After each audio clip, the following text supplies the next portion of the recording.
ரொம்ப ஜென்யூனாக இருக்கிறவங்களுக்கு நாங்கள் லவ் பண்ணி தான் கல்யாணம் பண்ணோம். ஆனால் இருந்தாலும் எங்களுக்கு இப்போ அந்த ஈர்ப்பு இல்லை. 2 பேர் மேலே அந்த ஈர்ப்பு இல்லை. ஒருத்தருக்கு மேலே ஒருத்தர் ஈர்ப்பு இல்லை, ஆண் பெண். அப்படி இருக்கிறவங்க என்ன பண்ணலாம் அப்படின்னா, அதை தான் சார் எதிர்பார்த்துட்டு இருக்கேன். சொல்லுங்க சார். நம்ம ஊரில் இந்த காராமணி பயிர்னு சொல்லுவோம். மொச்சையிலே வந்து காராமணி தட்டைப்பயிர் சொல்லுவோம், தட்டைப்பயிர்னு சொல்லுவோம்.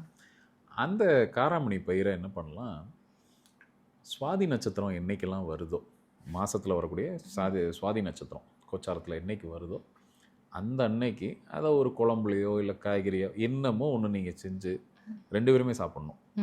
உங்களோட சாப்பாட்டில் சேர்த்துக்குங்க, அதை ஒரு குழம்புல சேர்த்துக்கலாம், கீரையில் எதுலையா ஒன்று சேர்த்துக்குங்க. அதுலேருந்து பாருங்கள், கரெக்டாக 4வது நாள்லேருந்து நீங்கள் உட்கொண்டதுலேருந்து, ஆனால் சுவாதி நட்சத்திரத்தை அன்னைக்கு அதை வைக்கணும். 4வது நாள்லேருந்து ஒருத்தர் மேலே இன்னொருத்தருக்கு ஈர்ப்பு வந்தே தீரும். இன்ட்ரெஸ்ட் இல்லாதவங்களுக்கு இன்ட்ரெஸ்ட் வரும். ஏன்னா இன்னைக்கு நடக்கிற முக்காவாசி டைவர்ஸுக்கு காரணமே 2 பேருக்கும் பாண்டிங் போனது தான். அந்த ஈர்ப்பு விதி போனது தான். நீ இல்லாமலேயும் நான் வாழ்ந்துருவேன், நான் இல்லாமலேயும் நீ அந்த ஸ்டேஜ் கொண்டு போய் எப்படியே ஈஸியாக தள்ளி விட்டுருது. ஸோ அதை கொஞ்சம் குறைக்கும். இதுக்கெல்லாம் நிறைய டெஸ்ட்டே இருக்குது. மெடிக்கலாக நீங்கள் போய் செஞ்சு பார்த்தீங்கன்னா அதுக்கெல்லாம் டெஸ்ட் இருக்குது.